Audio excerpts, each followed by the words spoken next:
Welcome, everybody, to the first ever episode of Dale Sports, the sports podcast exclusively for your fandom of anything from the field or the ice in Miami. Now, I might as well introduce myself because some of you don't know who I am. And if you're a friend of mine, you probably do, but I will introduce myself anyway. My name is Samuel Canan, aka Sammy HT. HT stands for Hot Takes. It was given to me by some friends from church. And it kind of stuck with me. They've called me that ever since. Do I like the name? I don't know, but honestly, it's kind of stuck. I kind of like it, so I'm keeping it. It's been fun. I've been doing this content creation thing for about like seriously for about like a couple months now, and it's really fun. I already got some videos up on YouTube. Go check them out. But I thought it'd be better for me to do a full-fledged podcast because, quite frankly, so much goes on throughout the week. I'm not really, somebody who just doesn't do anything. I do have work. I have life. I have so much other stuff going on. But I'd like to dedicate one time, at the very least, to just talk about everything Miami sports. And what better time to start than on a Tuesday? A day after Monday Night Football. And I guess that's where we should start, right? Monday Night Football. The Miami Dolphins lose 28-15 was the final score. And, it was an ugly loss. I don't think anybody really needs to slice it any more than it needs to be. It was an ugly loss. With this loss, Miami is now out of playoff contention, obviously, because, for whatever reason, we went 1-6 and then decided to win 5 straight games. We blew out Buffalo, and that was a feel-good win. And there was some hope. There was some hope for the franchise. It was very, very small, but there was some hope for this franchise. And it was snuffed out last night in a cold weather game against Pittsburgh. Now, Pittsburgh is a very difficult place to play. On Monday night, I don't think they've lost a game in like 23 games of Monday Night Football that they've had. So, not an easy place to play at all. And the way this game went really was odd because in that first half, it felt like the cold weather, especially on the defensive side, really played no factor in this. Really didn't. The defense played actually very well, only allowed 7 points in that first half. But it was the offense. It was the offense that, for whatever reason, just could not get going. And that reason, really, you could chalk it up to one man. 2 men, actually. Mike McDaniel and Tua Tagovailoa. I don't know where to start with Tua. Obviously, the statistics look a lot better than what the actual game was. He finished with 250 passing yards, 2 touchdowns, and an interception. However, in the first 3 quarters, 6 of 10, 65 yards, 1 interception. That's the first 3 quarters of football. And especially in that second half, nothing going. And nothing really going in that first half either. The defense fell apart in the third quarter. We allowed, I believe, like 4 straight touchdown drives, which is unfortunate, but to be expected from a team that constantly lets us down in primetime games. I want to stick with Tua, though. I want to talk about Tua for a little bit longer here. Because I defended Tua for a very, very long time. I defended him longer than I think I've defended any player in, Miami history. I defended him till almost to the point where it was delusion. Almost to the point where it was delusion. And, oh my goodness, I could not have expected a player to be so bad as years go by. This year, Tua Tagovailoa, 2,660 passing yards, 20 touchdowns, a league-leading 15 interceptions in this game. 15 interceptions. The nickname Tua turned the ball over never, to me, stuck. And the reason why it stuck was why it didn't stick with me, because I didn't think Tua was honestly that turnover prone as much as people thought he was. Now, granted, he has had years where he he did have a year where he threw 14 interceptions. Ironically, it was the year where he had 29 passing touchdowns and he had his career best year. But I still thought, he didn't turn the ball over that much. It wasn't that bad. And this year really opened my eyes. Because this year showed me that it's literally impossible. It's literally impossible to operate an offensive system when a QB turns the ball over this much. And I'll get to Mike McDaniel in a second, but Tua, he's an absolute shell of himself. He has regressed beyond compare. And honestly, if you told me at the beginning of the year that Tua would be this bad, I would have called you crazy. Because the fact of the matter is Tua, for as polarizing of a player he is, he's actually been a good QB for most of his career. He's been a good QB. His knock was that he could never stay healthy. And last year was another year where he couldn't stay healthy, and it cost the team wins. It did. Furthermore, he can't stay healthy, and it feels like the injuries have now caught up, because now it feels like he can't throw the ball down the field. His average depth of target is 34th among active QBs, and he's just not good anymore. He's not good, and it makes no sense because, quite frankly, I know what this kid is capable. I know what this guy's capable of. I've seen it.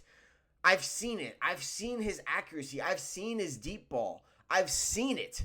And it's just not there anymore. It's not there. And not only is it not there anymore, it probably won't come back. Let's be blunt here. It won't come back. I'm done with Tua. I'm done. We're paying him so much money, $212 million for 5 years of him being just average or terrible. And this year we got terrible.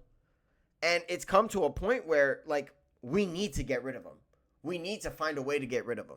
But unfortunately, I don't think we will. Unfortunately, I don't think Stephen Ross or Mike McDaniel are going to move off of him because we're paying him way too much money. We're paying him too much money, guys. We are.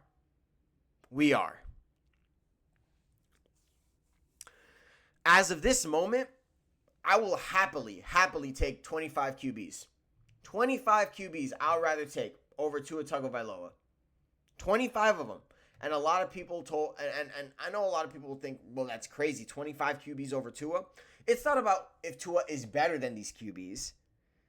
I'm not saying Tua is worse than these QBs, but what I am saying is that Tua, I would rather have these QB situations than having Tua Tagovailoa. So I guess I should start from the top, right? Let's start somewhere from let's start in the AFC, right? In the AFC. This is a good place to start. Start in the AFC North. Aaron Rodgers. I mean, he outplayed Tua last night. He completely outplayed Tua last night. Now, granted, Aaron Rodgers is a legend. He's a legend. All-time great, Hall of Fame QB, for sure. But at 40 years old, you'd think at 40 years old, it's like, okay, you'd probably take the QB in his prime than the 40-year-old, right? No, not at this rate. I'll take Aaron Rodgers. I'll take Aaron Rodgers over Tua right now. It's that bad. With the Ravens, I don't think this is a question. It's Lamar Jackson. So that's 2 already. Obviously, we're gonna take it team by team here. Okay, we're gonna take our time here because we have to evaluate what kind of situation this QB that we have right now and how daunting the QB situation is right now for Miami and the Dolphins. The Ravens have Lamar Jackson. It's obviously Lamar. We're obviously taking Lamar. The Bengals have Joe Burrow. I'll gladly take Joe Burrow. Happily take Joe Burrow. The Browns.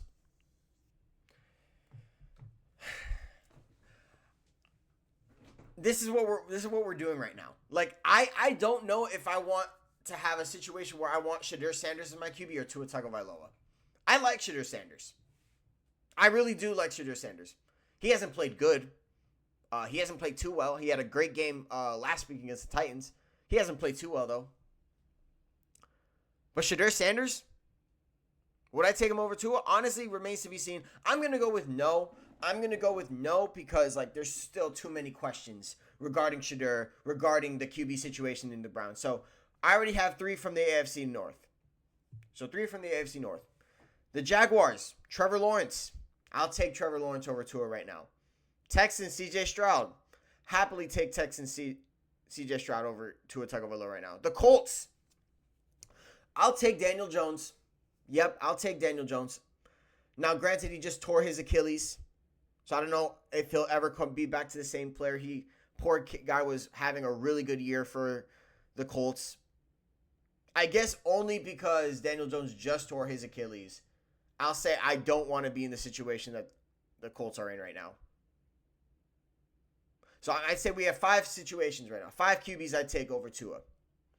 Titans have Cam Ward. I'll gladly take Cam Ward right now.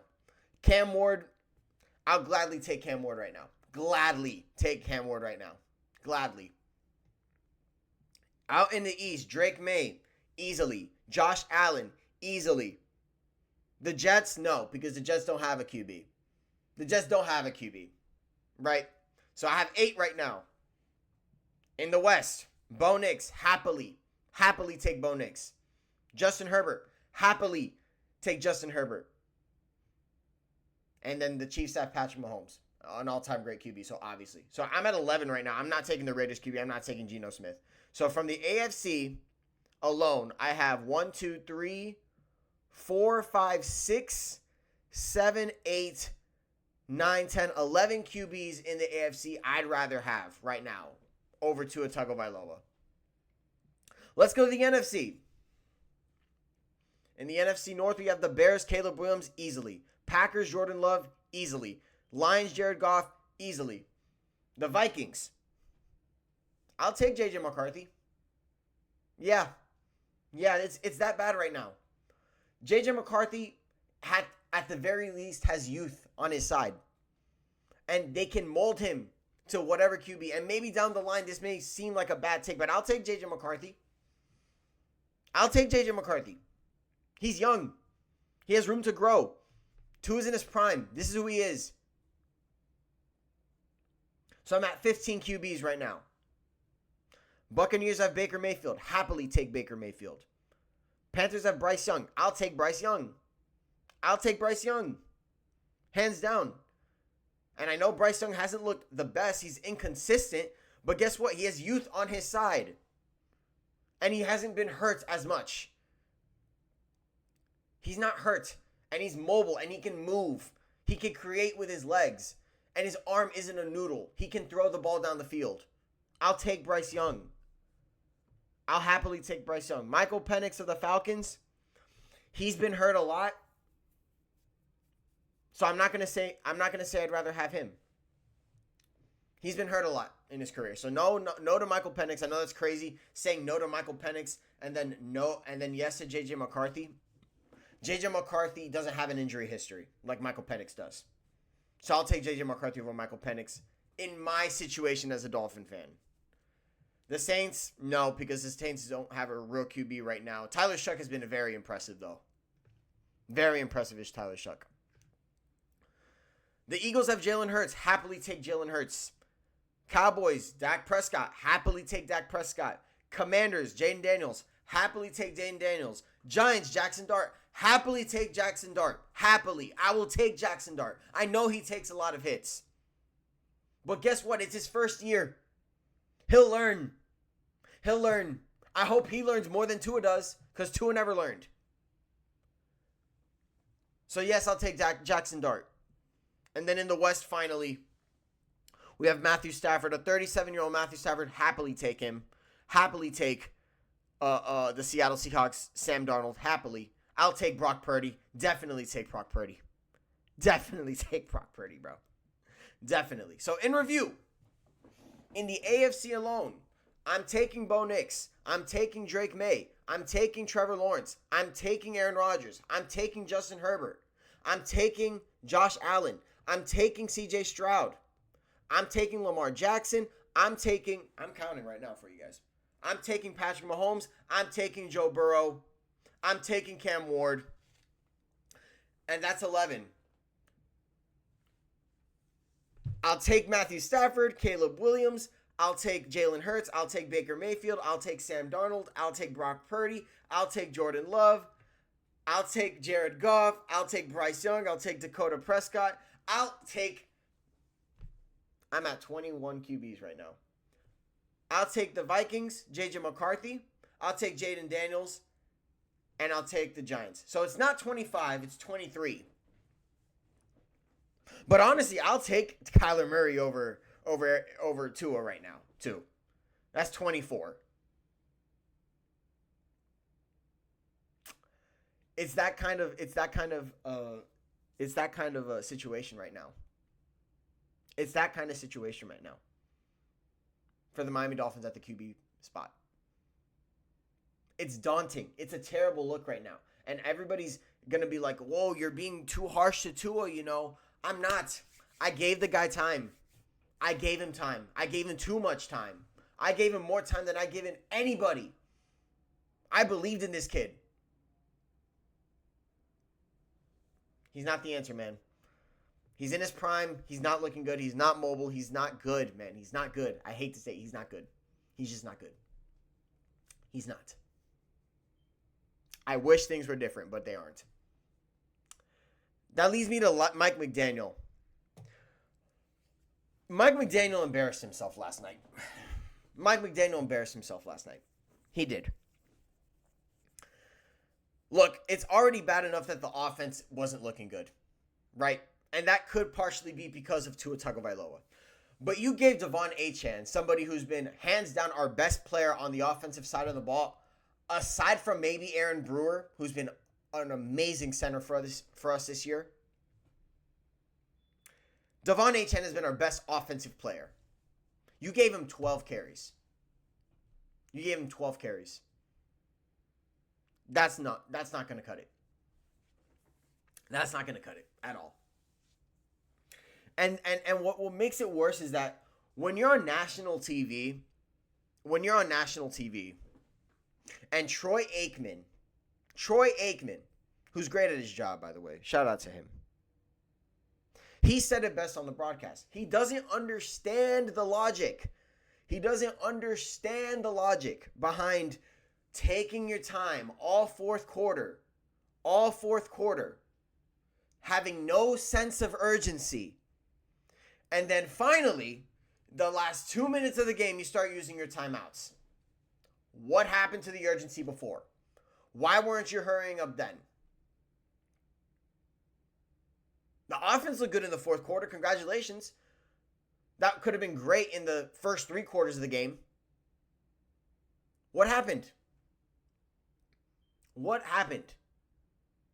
I'll tell you what happened. Mike McDaniel didn't believe it, just said he gave up on the game. He gave up. Mike McDaniel gave up on the game. He gave up on the game and decided to just say, well, let's just run our normal offense and hope for the best. He gave up. The head coach of the team gave up on the game. And I understand it's a very uphill battle. I get it. But to show no fight, to show absolutely no fight at the end, that demoralizes a team. And it demoralizes a fan base. It demoralizes me for sure. As somebody who vouched for Mike McDaniel. But straight up, I mean, he's got to go. After that performance, you have to go. And come to think of it, the national spotlight on us has just been purely negative all year long, whether it's the head coach, whether it's Tua. On the press conferences, it is a nightmare. It's a nightmare. You come in and just make a fool of yourself. After being so bad all game long, you make a fool of yourself in the press conference on top of all that. And that's Stephen Ross's guy. We're going to have Mike McDaniel in 2026. Should we? No. But we are. And it makes me so upset because Stephen Ross doesn't get enough blame for just for some blind reason, sticking with Mike McDaniel, sticking with Greer all those years, deciding, hey, you know what? Maybe it is a good idea to pay Tua $50 million a year. Just negligence at the highest degree, neglecting the betterment of the team. And now here we are. We got embarrassed. We got absolutely embarrassed last night. And moving forward, I think it's clear that there are players after last night. I only want to see like a handful of players on this team. I want Jordan Brooks back. He's been awesome this year. Jordan Brooks doesn't get enough credit for how he's anchored this defense and keeping this defense from being utter garbage last couple of games. Jordan Brooks is awesome. But that's pretty much it on the defensive side outside of Zach Sealer. So Jordan Brooks and Zach Sealer, and then I guess keep all the rookies too. Kenneth Grant, he's been better as the weeks have gone by. So keep him as well. But that's it defensively. I mean, I don't really like Ashton Davis as much. The corners, Rasul Douglas and Jack Jones, they've been great this year, but I don't think they've been great tacklers this year. But I don't think I trust them to be this good moving forward. On offense, Patrick Paul has been great. Aaron Brewer, I already talked about him. He's been awesome. I want to keep Devon Achane, but I don't know if we will.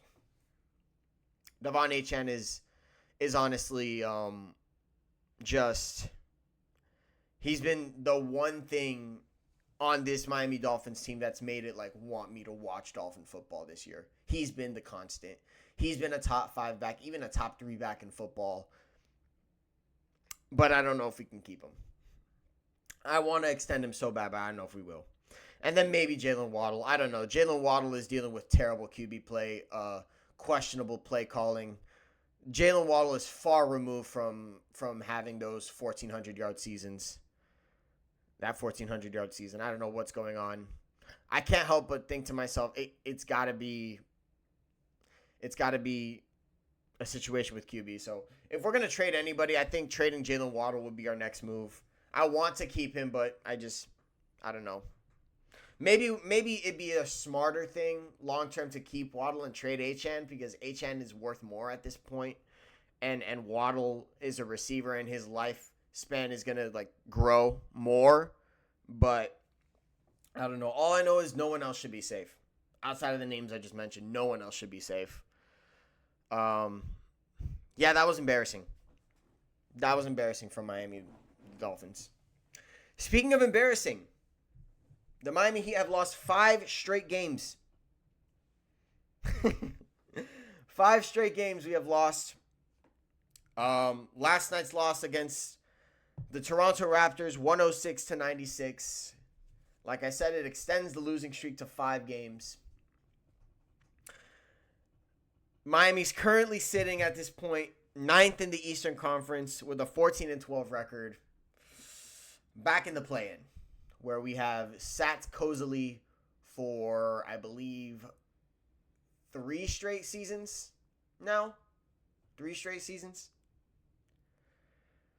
It's been rough. These last 5 games. And the teams that we've been playing against, it's not like we're facing a juggernaut schedule, ladies and gentlemen. The Magic are a good team. We've lost 2 games against them, but the Kings are not. The Dallas Mavericks are not. And it's embarrassing losing against those teams. Offensively, we've put up 108, 105, 111, 108, and 96. We're supposed to be a 120 point per game team. Last 5 games, it has not been the case. And yeah, it's been rough. It's been a rough stretch of games. It feels like after that December 1st game against the Clippers where we put up 140 and the team was clicking on all cylinders, it's been downhill since then. And really it's because the team is just not hitting their shots. I mean, we've gotten a cold stretch of shooting in these last couple of games. Somebody who's been getting some minutes primarily that has been very cold, Simone Fontecchio. It's been rough. He started this year off shooting so incredibly well. The Duncan Robinson trade looked good, and now it's looking worse and worse as the weeks go by. It seems like his hot shooting is just it's just not it's just not there anymore. And I don't want to solely focus on Simone Fontecchio because honestly, Simone Fontecchio is a role player, so he's not the guy I'm really looking at. I'm looking at guys like Tyler Hero. And Tyler Hero did not play last night, but that's kind of my point. Tyler Hero has missed a ton of games this year. This time with a toe injury. I mean, he came back and he played well against Dallas. He had 24 points in that game, closed them out. 29 against Milwaukee, 24 against Detroit, 22 against the Clippers, and 20 against Dallas. And then he missed against Orlando. He missed against Sacramento, but then he came back against Orlando. He had 20. It feels like Tyler's 20. It doesn't help the team as much as I thought it would. I thought adding Tyler Hero to the offense would make the offense better. Somehow, I don't know what it is, but I don't think it's Tyler Hero's fault solely. I think it's gotten worse. The offense has gotten worse ever since Hero has been back in the swing of things. Obviously, he's been in and out of the lineup, so it's hard to really give this team a full diagnosis of what is wrong.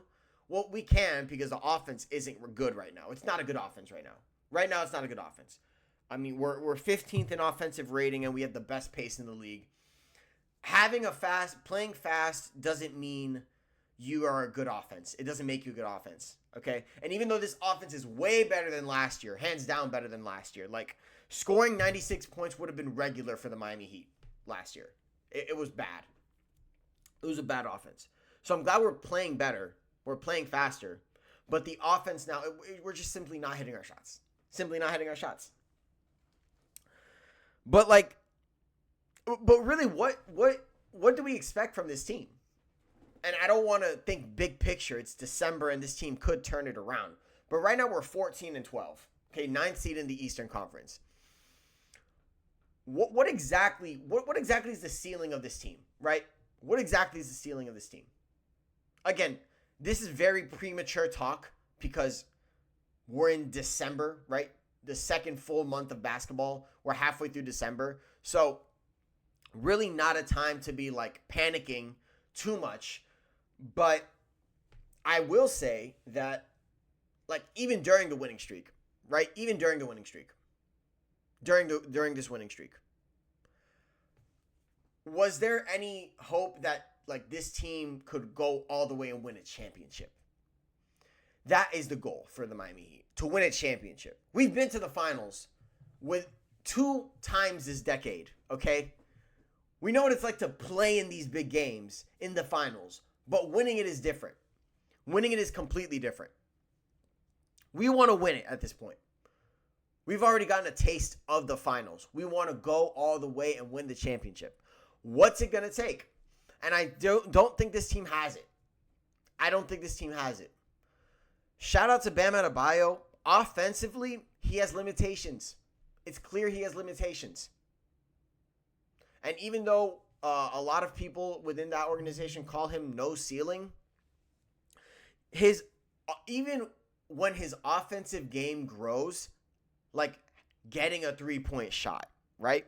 Getting a 3-point shot or getting or growing more in his mid-range game, it feels like it's not translating well enough.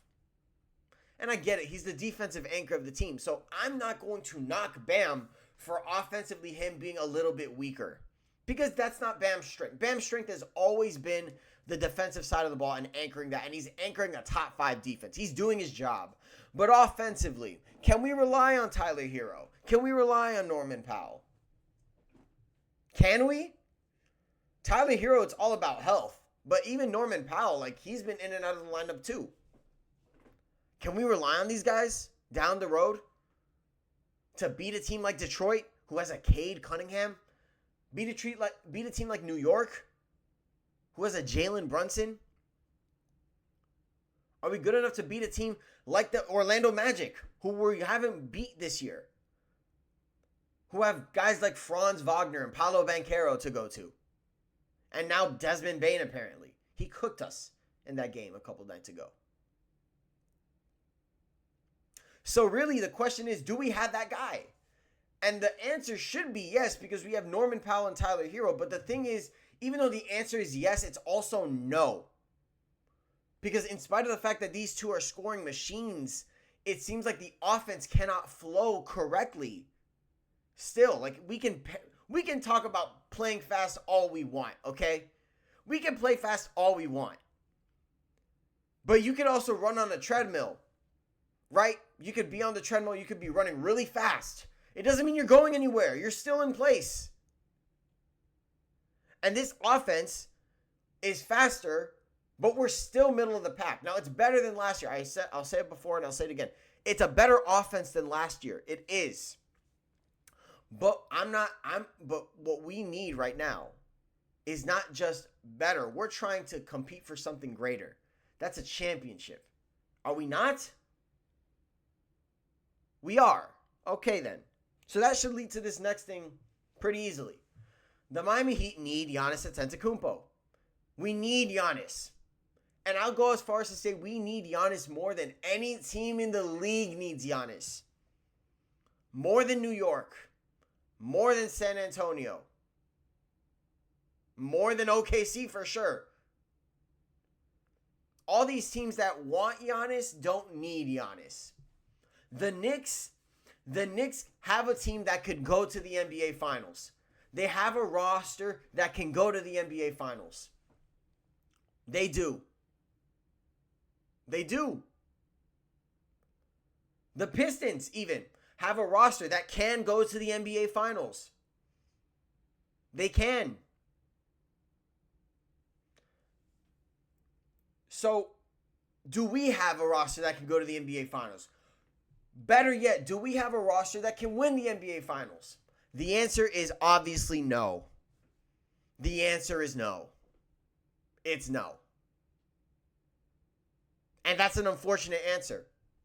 But you want to know what makes us a contender? Getting a top 3 power forward of all time.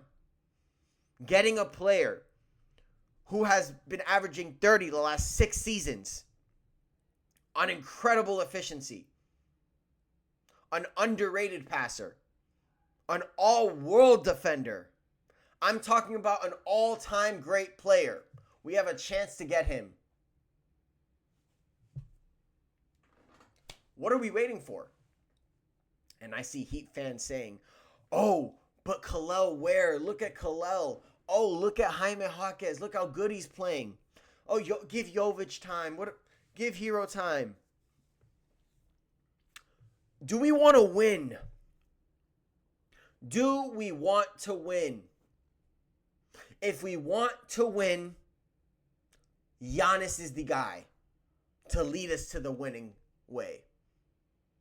But keeping Khalil and keeping Jaime and hoping and praying that it turns out okay when Spo isn't really playing Khalil Ware that much either, what are we doing? Look, we can find all these undrafted gems all we want. We could get Drew Smith. We could have Pele Larson. We can have all these players who got it out the mud, that they're hardworking, right? And they're hungry. They're dogs, right? That's what we like. We like dogs on our team. We call our facility the kennel. I'm sorry. Dogs are part of championship teams, but they do not lead to championships directly. That's what superstars are for.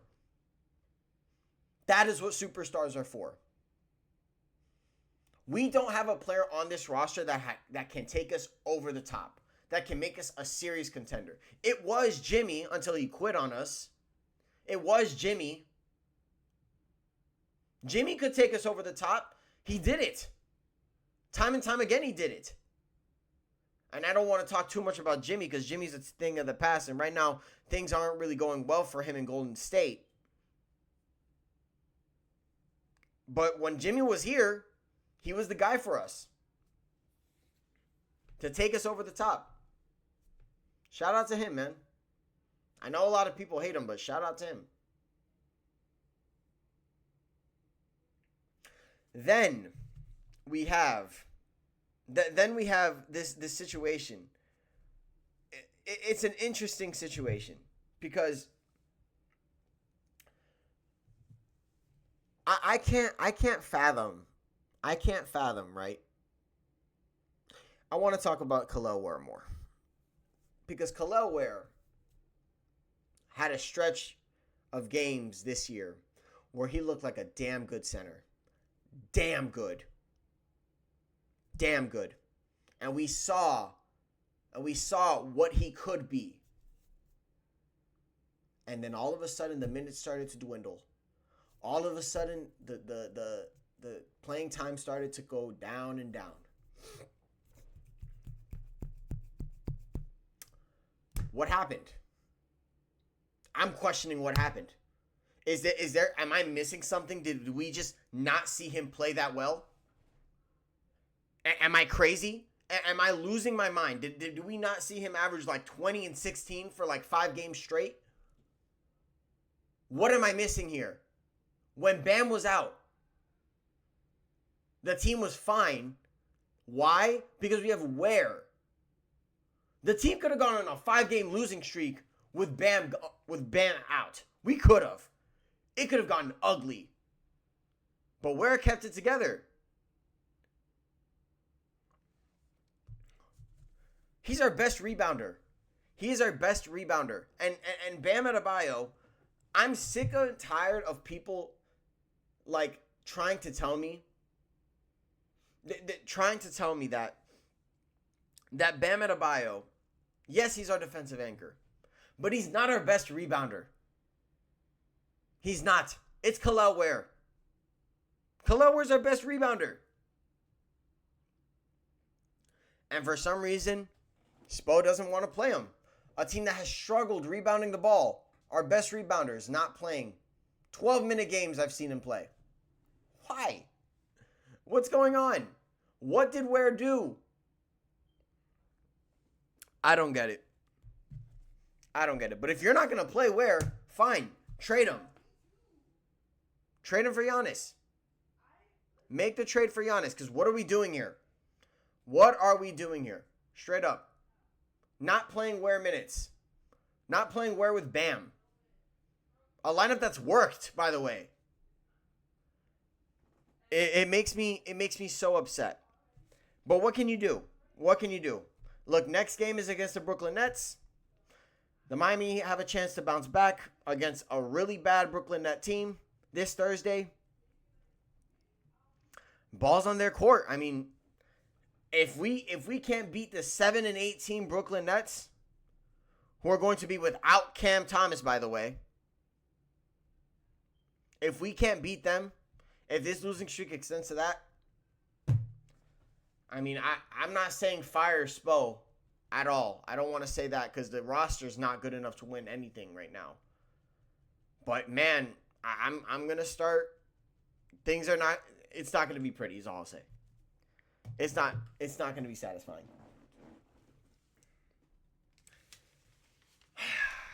Oh my goodness, talking about mediocre teams makes me. Oh my goodness, bro. It's hard talking about mediocrity. And I've talked about it with the Dolphins for a while. With the Miami Heat, I've talked about it for a while. It's frustrating, man. It's very frustrating, and hopefully things change for both those teams. But on to brighter things. On to teams that are winning. Final 2 topics of the show. The Miami Hurricanes in the college football playoff. Shout out to Mario Cristobal. Led to a 10-2 season. Looked like we were wavering a bit. Lost 2 games against Louisville, two games against Louisville and SMU. I made a video saying the standard of the U is mediocrity, and Mario Cristobal responded. He responded by winning 4 straight games against Syracuse, North Carolina State, Virginia Tech, and Pitt.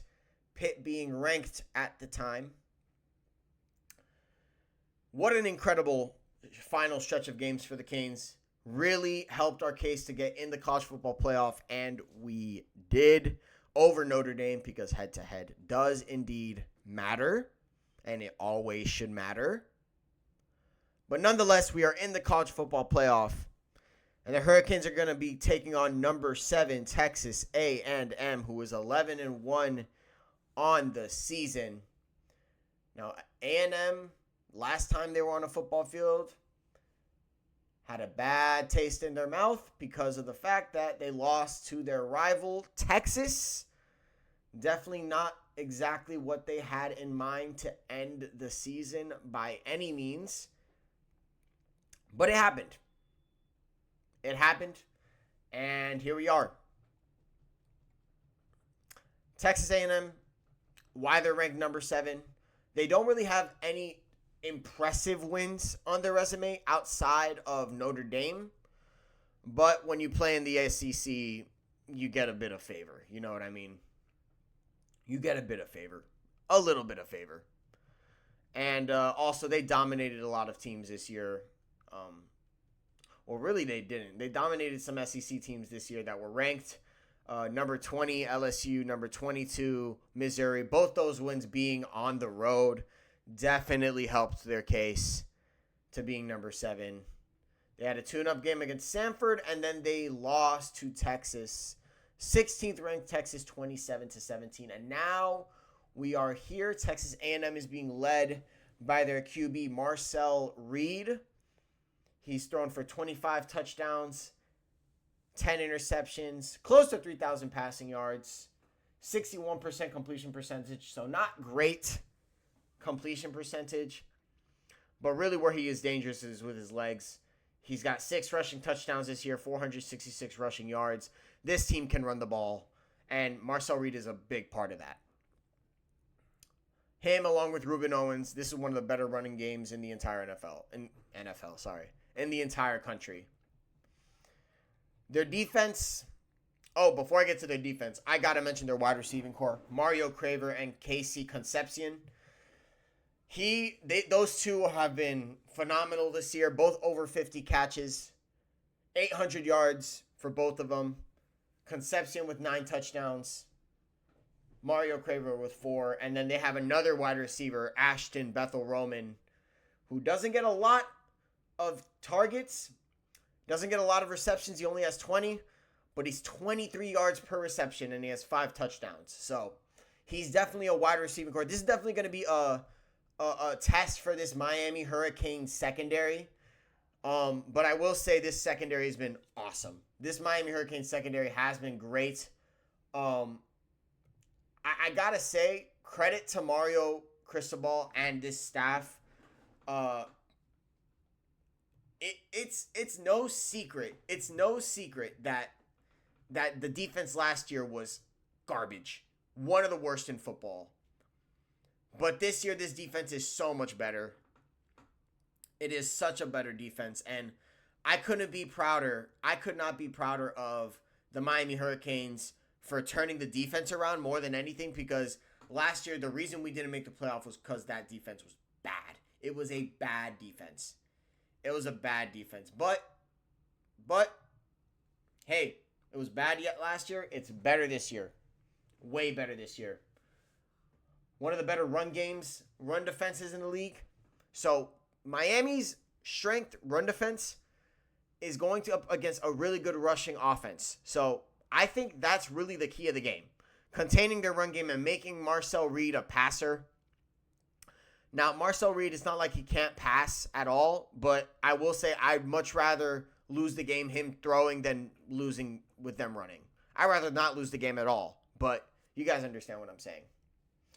Some news coming out of Miami's camp is that Mario Cristobal is feeling strong, that Keontae Scott could be back. Keontae Scott, really, really good defensive back for the Miami Hurricanes, part of a secondary that has just been incredibly impressive. Jacoby Thomas, Zachariah Poyser as well. So adding Keontae Scott to that is very, very important. Helps to have great defensive backs like Xavier Lucas and OJ Frederick. And then I can't forget about Bryce Fitzgerald, Bryce Fitzgerald, let me tell you, man, as a freshman, he's already looking very good, and the future's bright in Miami. Speaking of freshmen, Malachi Toney. What a stud Malachi Toney is, man. 970 receiving yards. One of the best receivers in the country, not just freshmen. And I gotta say, I'm incredibly excited to see what Malachi Toney can do against this Texas A&M secondary. I'm very excited. But ultimately, I could talk about so many sides of the ball. Miami's key to winning is Carson Beck. It's Carson Beck. Carson Beck this year had 25 touchdowns and 10 interceptions, so pretty much the exact same passing stats as Marcel Reed, but Carson Beck did have more passing yards. This team goes where Carson Beck goes. That's what I'm saying. This team goes where Carson Beck goes. Carson Beck is the most experienced player in the college football playoff overall. He is the most experienced. He's been in these lights. He's been in the SEC lights. He's been in primetime lights plenty of times. Carson Beck has been here before. So that gives me some security knowing that we have an experienced QB, but Carson Beck cannot fold this game or we will lose. Like handily if he does not show up. Handily, let me tell you. I feel like I wouldn't be discussing Miami Hurricane football if I didn't discuss probably our best player in Ruben Bain. Ruben Bain only had 4.5 sacks this year, but he led the team in pressures. Let me tell you, his counterpart, Akeem Mesidor, is having a more productive year than Ruben Bain Jr., but I mean, both those players, I mean, what that lineman from Texas A&M, when he said that they'll handle Ruben Bain, let me tell you, it's more than just handling Ruben Bain, brother. It is handling him. It is handling Mesidor. It's handling Ahmad Moten. Even guys like Marquise Lightfoot, who's been really getting after the quarterback. Not a lot of sacks this year, but definitely a guy that the Miami Hurricanes are really love to play. So, yeah, this secondary definitely isn't our strength, even though I've talked about it at length here. It's not our secondary that you should be worried about. It's our front seven that's been so good this year. Incredibly good this year, but they have a tough test facing this Texas A&M team. The Miami Hurricanes have a chance to have their first 11-win season since 2003. A chance to win their first bowl game since 2016.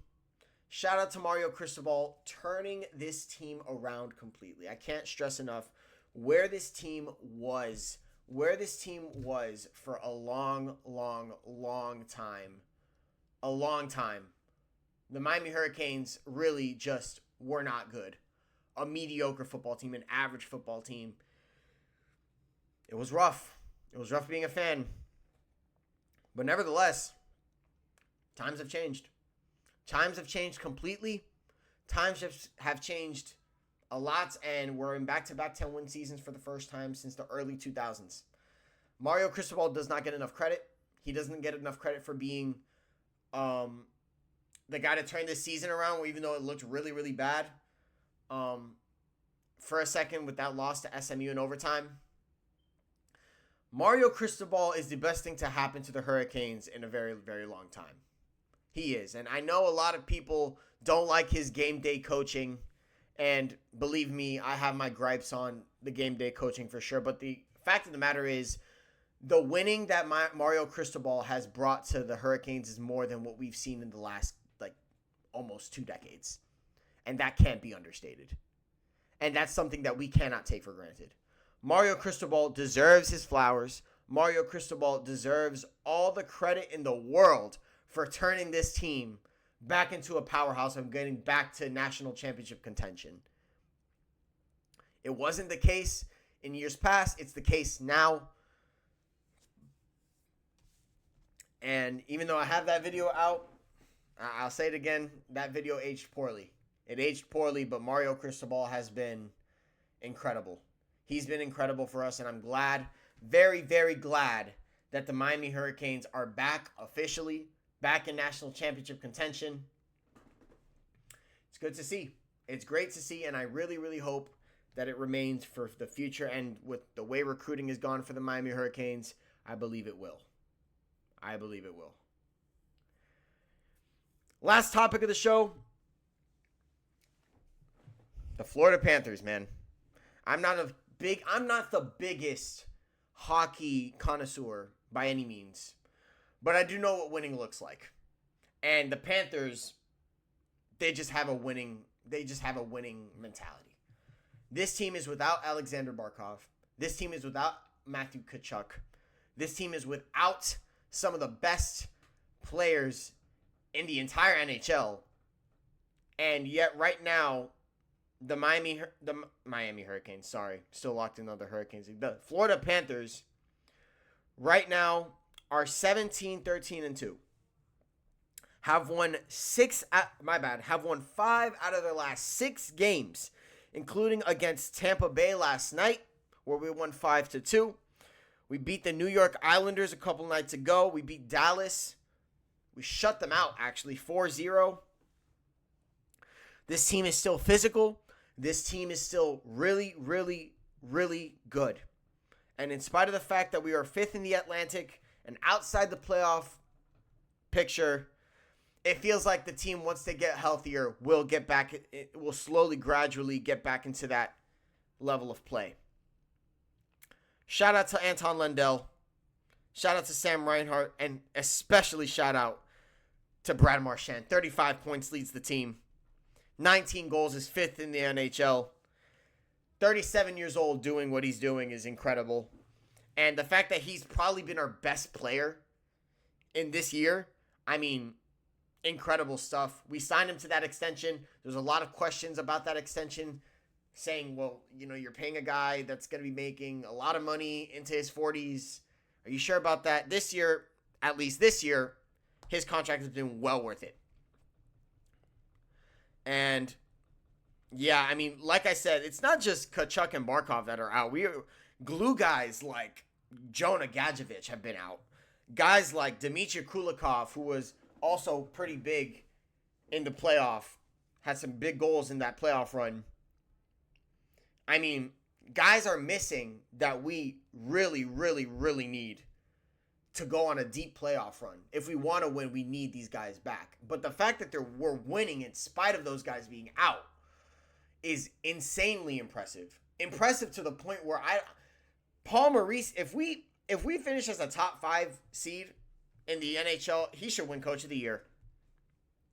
He should win Coach of the Year. I don't know if there is a Coach of the Year in NHL.